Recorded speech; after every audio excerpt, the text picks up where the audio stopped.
As we enter into 2006, a couple of major meta trends had emerged from the beginning of the GX era. Cyber Dragon was front and center among these, as it was being played at 3 copies in almost every deck as the go-to piece for field swarming, being the largest attack body you could make with no setup required. The rise in popularity for Spirit Reaper was also present, seeing the attack blocker and hand ripper appear in most decks of the format due to its utility. The most egregious oversight, however, seemed to be in Cyberstein, as the card was legal, had an easy access reprint, and still wasn't being played in the meta at all. But that would change soon enough. Changes were on the horizon, which would take some time to get to, starting with the next structure deck release.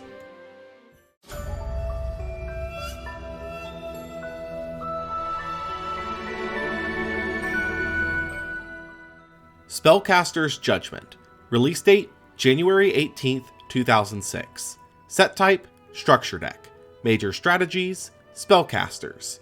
Impact, Solidifying Trends. Spellcaster's Judgement was the first of many sets in this particular year that brought absolutely no changes to the metagame as a whole, as its only new additions, Dark Eradicator Warlock and Mystical Beast Cerberus, were nothing but gimmicky win condition cards that took way more setup to pull off than they're worth. Far more important than these though were the reprints, as in addition to the standard staple reprints of MST, Knock, Premat, Storm, and Vortex, the deck also included many of the staple monsters of the time that happened to all be spellcasters, being Magician of Faith, Breaker the Magical Warrior, Tsukiyomi, Chaos Sorcerer, and even a card that would soon pick up steam in the meta, Apprentice Magician. Spellcasters for a while had been some of the most powerful pieces in the meta, but this structure deck would also help solidify the growing trend of a certain deck into the meta that we'll cover soon. With that said, this wasn't the only set to bring nothing new to the table, as a brand new type of set was about to release that would provide similar results.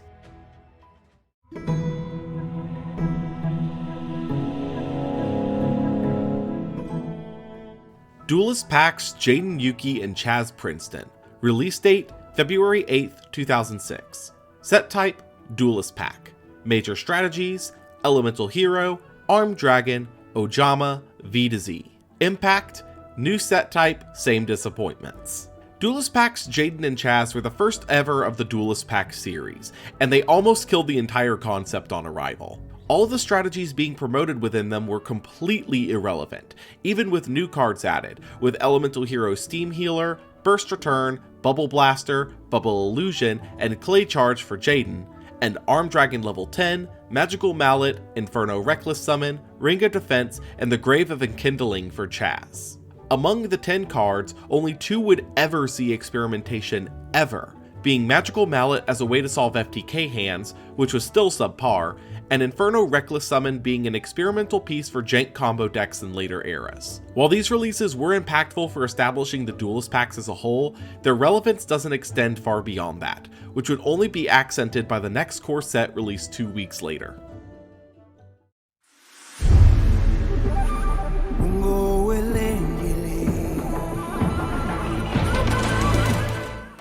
Shadow of Infinity. Release date, February 19th, 2006. Set type, Core Set. Major strategies, Sacred Beasts, Armageddon, Insects. Impact, 1 staple piece for Monarchs. Shadow of Infinity, being the first core set of 2006, holds a bit of stigmatism behind it, as a major theme behind sets of 2006 was that in their time, they did absolutely nothing to change the meta landscape as a whole.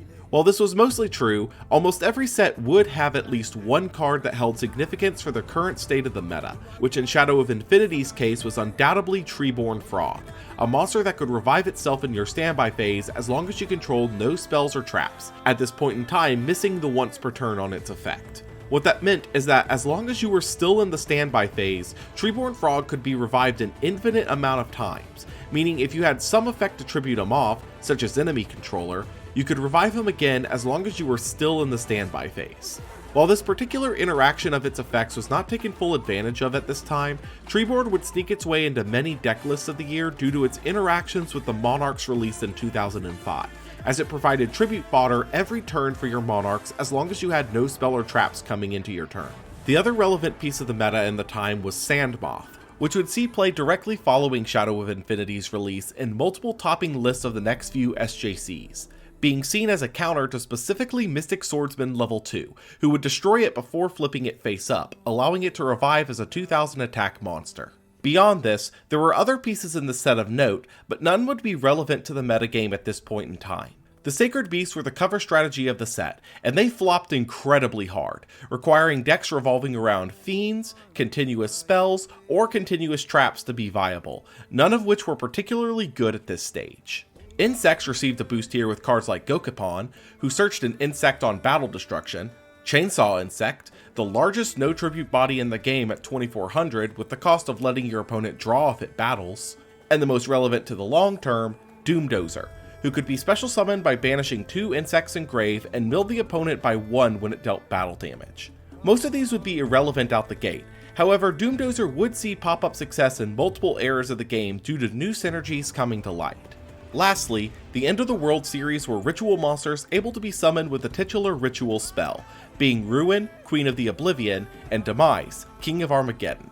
Ruin could attack again if it destroyed something in battle, while Demise could pay 2000 life points to nuke the board other than himself. It should be fairly clear that these two effects are not at all equal, and that Demise was the far stronger of the two, being one of the first relevant ritual payoffs ever. But the issue stood that rituals were still too clunky to make work effectively, and until the process was streamlined a little, Demise would be irrelevant. These changes were in effect as we entered into the SJC season, beginning with SJC Durham on February 25th, 2006. The meta had pushed into being control focused, with Spirit Reaper being at the center of it all. As a note, while these are all technically different decks, a majority of them had a similar 20 to 30 card core that was common among all of them, leading to some difficulty delineating between themes. SJC Durham was won by Christopher Flores on Beatdown Control Hybrid, being extremely notable here for including widespread Ruin in his list in addition to the 3 copies of Sakuretsu armor. SJC Orlando would soon follow on March 18, 2006, which saw a significant shift towards the use of Monarch-focused control strategies with the popularity of Treeborn Frog. Michael Lux would win the event on a Warrior Monarch hybrid control deck, synergizing an opponent's hesitation of attacking into the DD Banishers, with the tribute summon power of Mobius to clear out opposing back row. These results would solidify Monarch as a force in the current meta, leading into the new baseline for the year with a yearly starter deck update.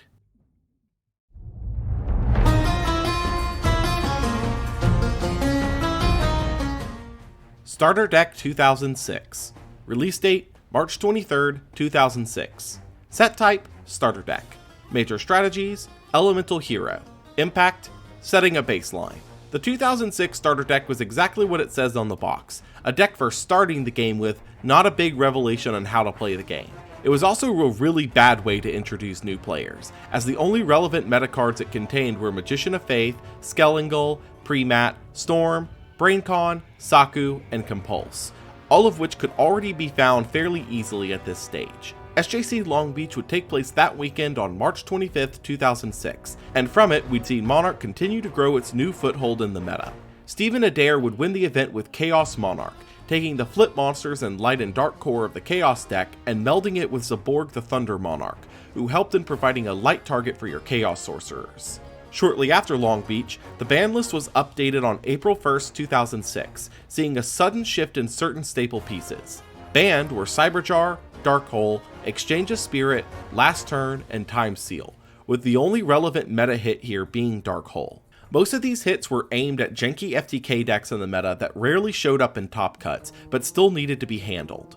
Limited were DD Assailant, who had become staples similar to Warrior Lady before it, Mask of Darkness, which had been growing in popularity for Chaos decks, Treeborn Frog, to hamper the Monarchs before they got out of hand, Graceful Charity, returning to the meta, Last Will, which was about to cause some issues with a certain Stein, Level Limit Area B, limiting the only big floodgate of the time, Pot of Avarice, as the spell had become much more popular recently, Drop Off, to prevent Yada Lock style strategies, and Mirror Force, bringing back the popular Battle Trap.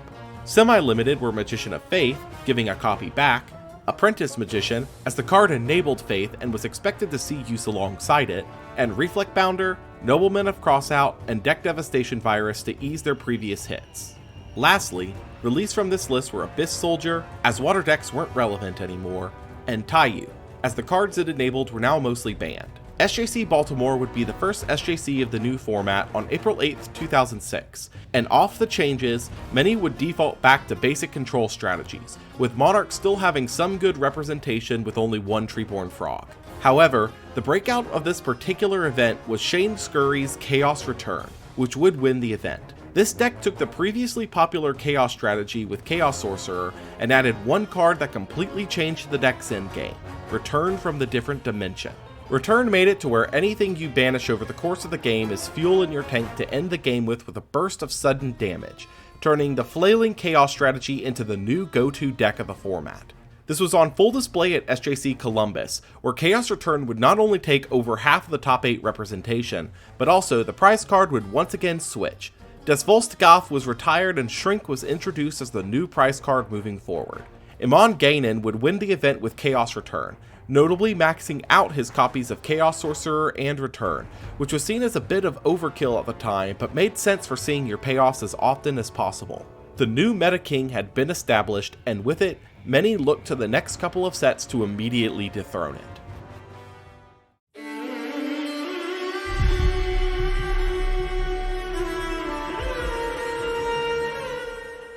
Invincible Fortress. Release date, May 15th, 2006. Set type, Structure Deck. Major strategies, Rock. Impact, the standard Structure Deck reprints.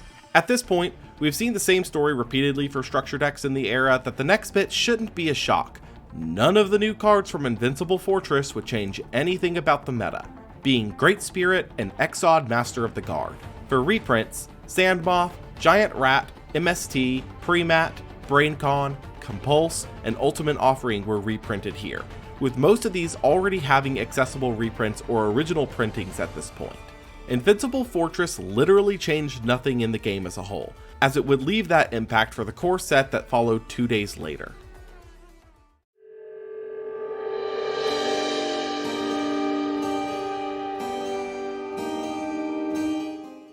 Enemy of Justice. Release date, May 17th, 2006. Set type, Core Set. Major strategies, Destiny Hero, Banishers. Impact, The Long Game. Enemy of Justice on release, similar to most 2006 sets, wouldn't change much in terms of immediate impact, but this set would have a few impactful cards that would come to light over time. The main attraction of this set was the introduction of the Destiny Hero archetype, meant to be a rival to the Elemental Heroes and, just like them, were completely unplayable in a competitive sense on initial release. The only one worth mentioning here was Diamond Dude, who stood out from the remainder of the archetype as actually decent, able to potentially mill a normal spell and use its effect the following turn, which would see eventual play with the release of other cards. Cyber Phoenix was another interesting piece, able to negate spells and traps that target machines, and drew a card when destroyed in battle, eventually seeing play. Elemental Hero would receive the Hero Flash pieces, of which only one was playable, but E-Emergency Call was extremely useful to the archetype, being essentially Rhoda for the archetype, which was useful with Rhoda's current banlist status, although Elemental Hero was not at all playable at this stage. Icarus Attack would let you tribute off a Wing Beast to pop 2, which was recognizably strong, but there were no Wing Beast decks in the format to leverage it. Lastly, Banishing got a major boost of support here with the release of Banisher of the Radiance, Dimensional Fissure, and Macrocosmos, all of which banish cards sent to the grave while face up on the field, with Fissure specifically only affecting monsters while Banisher and Macro affected all cards. These three would be integral to various strategies over the course of the game's history, with Macrocosmos specifically coining the community term of macro effects, applying to anything that banishes cards sent to the graveyard, although their short-term success was minimal. SJC's Chicago would take place 3 days later on May 20th, 2006, and it solidified the dominance that was Chaos Return in the format, taking a staggering 7 of the 8 top positions. Brent Yetter would win the event with the aforementioned Chaos Return, being interesting in his approach with the inclusion of Cyborg and Genzo, not only for the Monarch-style game plan with Treeborn Frog, but also as bomb drops when brought back with Return, as they could be the light and dark for a Chaos Sorcerer summon.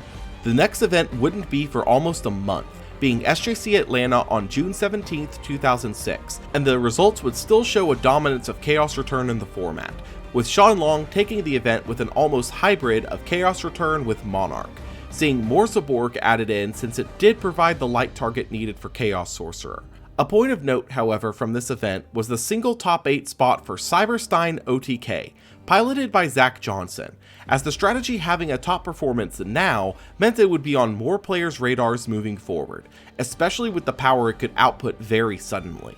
A week later at SJC Denver on June 24, 2006, Chaos Return would come back with a vengeance to claim the entire top 8, cementing it as the deck to beat in the format. Amon Ganon would once again win using Chaos Return, going much heavier on the return package than many of his opponents, opting for 3 Sorcerer and 2 Return, also interestingly enough playing Mobius in place of Jinzo, marking his second SJC win in 2006. It was safe to say at this point that Chaos Return was unquestionably the best deck in the format of the time, and it was seeming to stay that way leading up to the World Championships in a little over a month, unless something changed quickly.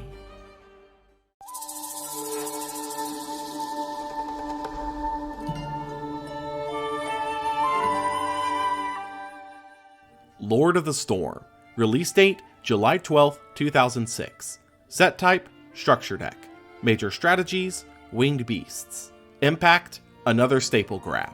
Lord of the Storm, and stop me if you've heard this one before, brought only a couple of new cards, being Samorg, Bird of Divinity, and Sonic Shooter, neither of which would change anything in the meta. For the reprints this time, Card Destruction, MST, Knock, Storm, Vortex, and Saku were all reprinted here, with Card Destruction being notable as it was the first time the card was reprinted outside of the 2 Yugi starter decks. SJC Arlington took place just 3 days later on July 15, 2006, and with it, we finally saw a deck rise up to be able to counter Chaos Return, being Chaos Creature Swap, a deck that essentially does the same thing, but took advantage of recruiters like Mystic Tomato and Return's tendency to leave larger threats on board while building up their final pushes to steal away big threats while growing their own board presence. While the event would be won by Chaos Return, piloted by James Naughton, second place would be taken by this variant of Chaos, piloted by Jake McNeely, who also happened to be playing a single copy of Cyberstein for the surprise OTK factor. This trend would fully take hold by SJC Philadelphia a week later on July 22, 2006, where Chaos Creature Swap would overtake Chaos Return for top 8 representation, even taking the event piloted by Kyle Duncan, who had moved to include even more Chaos recruiters like Shining Angel to make his trades even more live. Another sighting happened here for Cyberstein OTK, making a top 8 appearance yet again, but it was about to get far more noticeable. While an SJC top was sure to turn some heads towards a rogue deck at the time, with communication not being as strong as it is today, it would take a while for most deck trends to catch on. What could jumpstart that, however, was a top at the World Championships, held in Akihabara, Japan on August 6, 2006. While we do not know any of the deck lists outside of the top 3, we do know that Chaos had an extremely potent showing in the tournament, as many expected. Dario Longo of Italy would reign victorious here playing Chaos Monarchs, notably using no copies of Return from the Different Dimension. Just as notably was his inclusion of Cyberstein and Last Will in the main deck, which many more would take note of from these results, as standardly moving forward, Cyberstein was an auto-include in every deck, no matter the strategy. With the following SJC in Indianapolis on August 12, 2006, Chaos Return would fall mostly out of favor, seeing the takeover of Chaos Creature Swap as the preferred deck of the format, especially with the rising popularity of Apprentice Magician, who could give access to Magician of Faith or Old Vindictive Magician on Destruction, still occasionally including Return in the deck, but not always requiring it now. John Jensen would win the event with this deck, marking his second SJC victory, and cementing the Cyberstein inclusion in decks moving forward. With the meta becoming increasingly solved and players rapidly approaching an event horizon of sorts with Cyberstein, most turned to the next core set to maybe introduce something new that would break it up even slightly.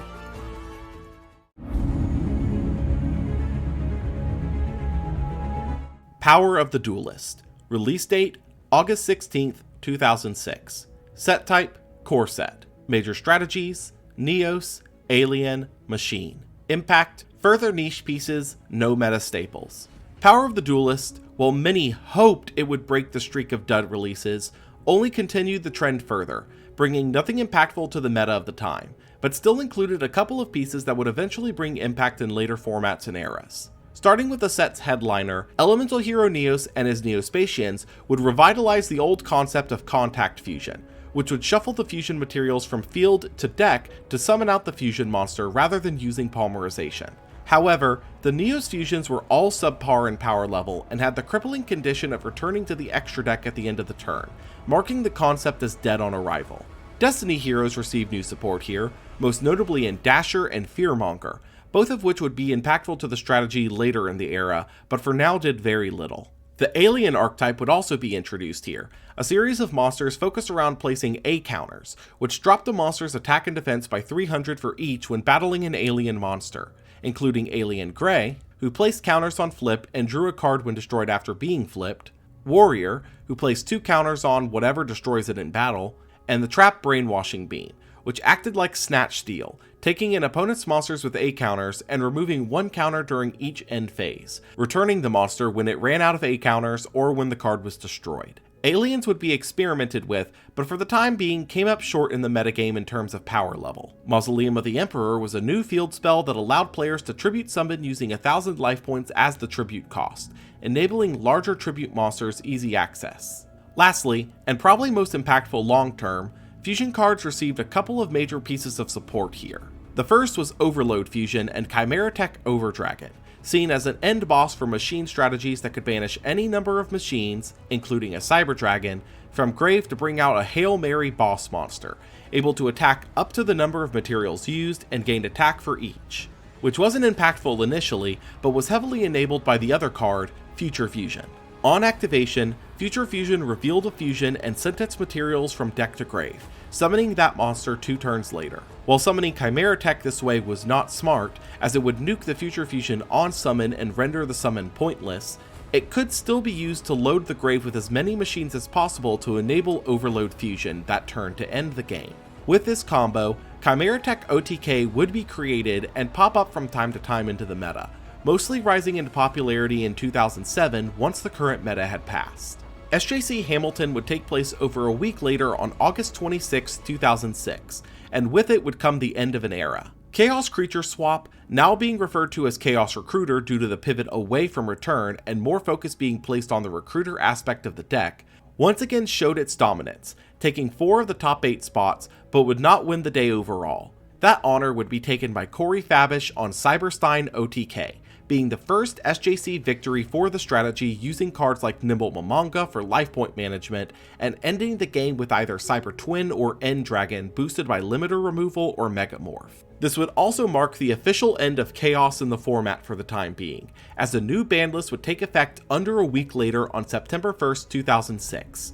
Newly banned were Chaos Sorcerer due to its role in the dominance of Chaos strategies, Thousand Eyes Restrict to prevent the cheesing of its effect with fusion cheat outs, Tsukiyomi to prevent the reusage of flip effects and the general control it provided, and Snatch Steal, one of the holdout power spells of 2002. Newly limited were Magician of Faith, being put back following its role in Chaos Recruiter's popularity, Spirit Reaper, as it had been staple for almost every deck in the format, Future Fusion, to preemptively hit the Chimera Tech OTK before it caught on, Knock due to its staple status, Gravity Bind due to its floodgate nature, Ring of Destruction, bringing it back from Forbidden, and Ultimate Offering to prevent interactions with soon-to-be-released cards that would be affected by unlimited normal summons.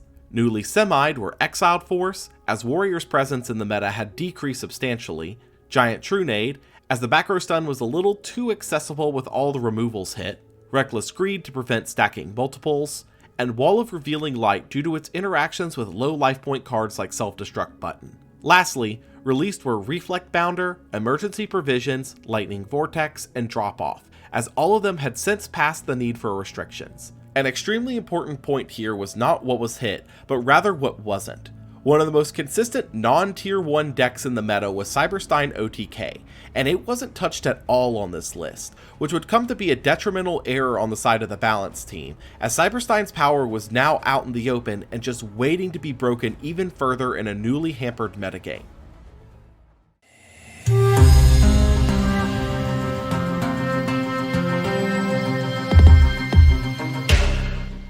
Collectible Tins 2006. Release dates September 11th and November 3rd, 2006.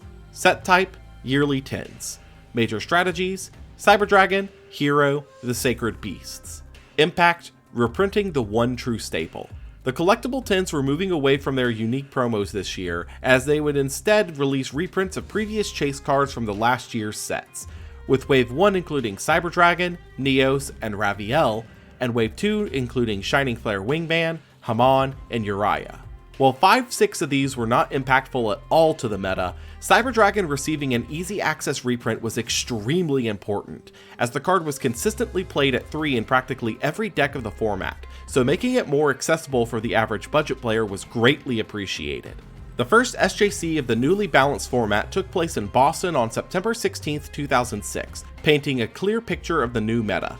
Monarch control would be the dominating force here, with Warrior Toolbox close behind, seeing the event taken by Bobby Chambers on Monarch, playing 3 Cyborg alongside a small recruiter package. This was followed by SJC Austin 3 weeks later on October 7, 2006. 3 Warrior control, 2 Monarch control, 1 Cyberstein OTK, 1 Hydrogeddon beatdown, and 1 Gear-Free control using Smoke Grenade of the Thief would fill out the top 8, with Tristan Patillo taking home first place with Monarch, notably using 3 Thessalos and the Apprentice Magician package. With these results, the meta was still up in the air between Monarch, Warrior, and Cyberstein, all 3 seeing success at both SJCs, and realistically that wasn't going to change with the next structure deck releasing 2 weeks later.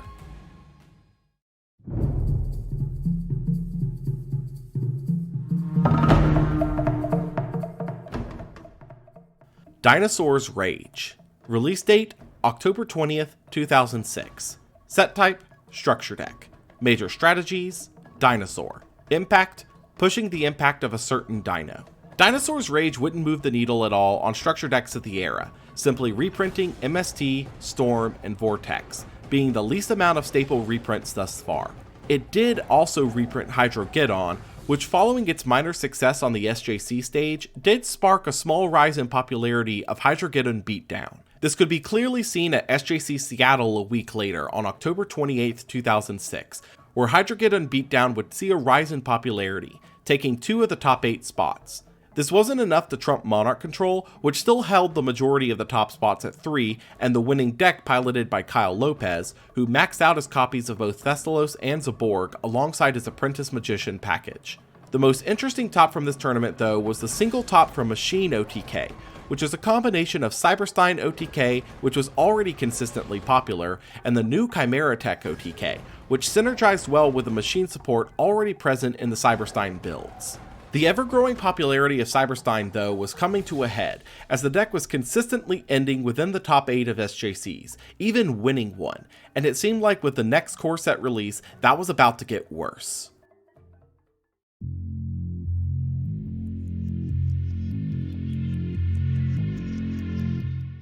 Cyberdark Impact. Release date, November 15th, 2006. Set type, Core Set. Major strategies, Cyberdark, Chain, Stun. Impact, the butt of jokes. Cyberdark Impact, for better or worse, is the butt of many jokes in the community as one of the worst sets in the game's history, and that's even with the many duds throughout this year. However, that really isn't fair towards Impact, as with time, this particular set has aged extremely well, for better or worse, as many of the pieces from the set would go on to shape many formats of later eras. The Cyberdarks, however, were not among these well-aged pieces, being a series of level 4 machines that equipped a level 3 or lower dragon from grave to them on normal summon to gain attack. Unsurprisingly, the deck did absolutely nothing, as the best targets for the time were either Hunter Dragon, a vanilla, or Twin-Headed Behemoth, who was limited. And even with these targets, the monsters did absolutely nothing. Even their boss monster, Cyberdark Dragon, did absolutely nothing, being too difficult to summon and seemingly clashing with the design of the lower leveled monsters. As for cards from the set that would see some forms of relevance, Snipe Hunter was probably one of the most notable for the era, able to discard a card for a 2/3 chance to destroy any targetable card on field, able to use its effect as many times as desired. The Vanities were also released here, being Vanity's Fiend, a 1 tribute monster that locked all special summoning while on field, and Vanity's Ruler, a 2 tribute monster who locked just the opponent's special summoning. Speaking of special summon locking, the barrier statues were also released here, a series of monsters that lock special summoning while on field to only their attribute, seeing play based on which strategies were popular in their respective formats. A new rogue level contender would be discovered here too with Chain Burn, a deck focused on making incredibly long chain links to get the maximum value out of their new cards like Chain Strike, which burned the opponent's life points equal to its chain link times 400, and Accumulated Fortune, which drew 2 cards as long as it was used as chain link 4 or higher. Both of these had restrictions on them that they couldn't be activated in a chain that already had 2 cards of the same name in them. But that restriction doesn't stop someone from chaining a second copy to a no duplicate chain at the end to stack an additional effect. Blackhorn of Heaven negated an inherent special summon for effectively free, which would eventually see popularity as inherent summons became more popular leading into the next era of the game. Lastly, and probably most importantly for our modern understanding of the game, Instant Fusion was a spell that could fusion summon a level 5 or lower fusion for the cost of just 1000 life points, but it was destroyed during the end phase. This particular card was laughed at in its time, as the most relevant monster that could be summoned with it, Thousand Eyes Restrict, had just been banned on the last ban list, so why would you ever consider using this? Instant Fusion is one of those cards that aged incredibly well with the passage of time into later eras, but that will be covered much later when it comes up again in a few years. As for the current format, SJC Anaheim took place on November 18, 2006, and it would show just how much of a dud this new set was for the short term. Human Farubosh would win the day using Monarch with an Apprentice Magician package, like lists from previous events, but there were a couple of interesting developments from this event. The first of these was the rise in popularity of Dark World, which would use Dark World Lightning to either force out a back row piece or pop a back row piece or set monster, then discard either Silva or Gold, providing a massive swing and advantage with the large monsters. The other was the first top of Macro Monarchs, a strategy that aimed to combine the previously released DD Scout Plane and Survivor with the recently released Macrocosmos and Dimensional Fissure, creating an infinite tribute engine for your Monarch summons that could actually pack a punch compared to Treeborn Frog, which this also happened to counter out. Safe to say, with the banning of the Chaos pieces, the meta was finally developing again in interesting directions, which would be accented by the release of the last set of the year.